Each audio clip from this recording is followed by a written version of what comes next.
Coming up. I got rid of it. It's gone now. As a recent brilliant graduate, I'm ready to take the workplace by storm. But first, I have a few questions. So I found some smart professionals to help me answer some questions. Welcome to my first job series. In my search for adventure, a job, I've been applying abroad. I think it's only fair to take my awesomeness global.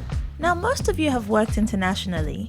So was there a general workplace culture, or did it vary geographically? There is definitely a cultural shock that exists, coming from the US to moving back home. Okay, like what? Like some of them could be the fact that you don't always have hot water to shower with, No. Carmen, you did the reverse of that trip, right? It's not that different, is it? That type of work environment that I experienced in my internship in Mozambique would never be applied to what I was experiencing in corporate America. Never? It can't be that different, can it? Mozambicans, they bring themselves to work. Like legit, what you see someone work in Mozambique is what their wife sees, what their kids see. There's no separation. That sounds interesting. I don't know if I should ask for an example. Do you have one? A worker is talking about his intimacy with his wife, all of us hearing and giving advice, and I'm just like, wow.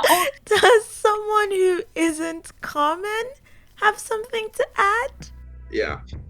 Thanks, Richmond. Did you find any similarities internationally in the workplace? We went from London to Lagos. Obviously, the work culture is not the same.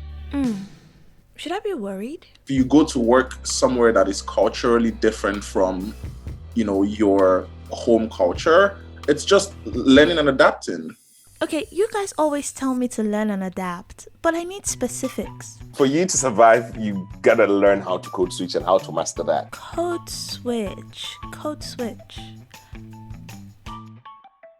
Yeah, I don't know how I feel about that. The only code switching that I do, more than anything else, is just perhaps in the way that I talk. But why? Unfortunately, a lot of the people feel more comfortable when I talk a certain way.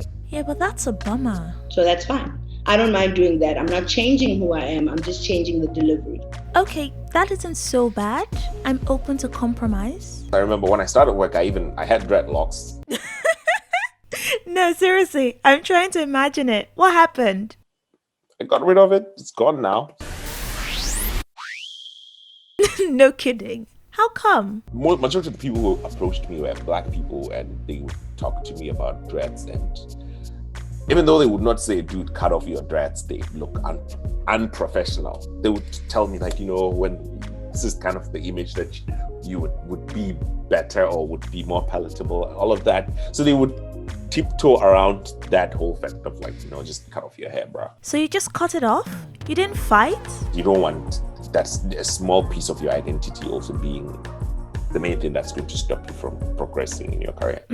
Could never be me. I will fight somebody. But if you enter a new job with that attitude, it doesn't work well. Are you asking me to give up my identity to fit into a new culture? Be very open to listening, understanding, to learning what the culture is. I think once you've learned how things work in a particular city or country or company, once you understand how things work, and once you've made a good name for yourself, I think at that point, it can make sense for you to start bringing more and more of your own unique culture and style in ways that potentially become a superpower. I don't want to give up who I am, but I do want to launch my career and try out different cultures. I don't think I'm willing to cut my locks, but I am willing to adjust to the workplace and open my mind to new cultures and new ways of thinking. I like the idea of my unique style being a superpower. I've been told I'm better in small doses anyway, whatever that means. Thanks for watching, guys. Do you have any code switching stories? Anyone else cut their locks to fit in? Let us know in the comments. Next time on my first job series, we're talking about dealing with a strong sense of doubt.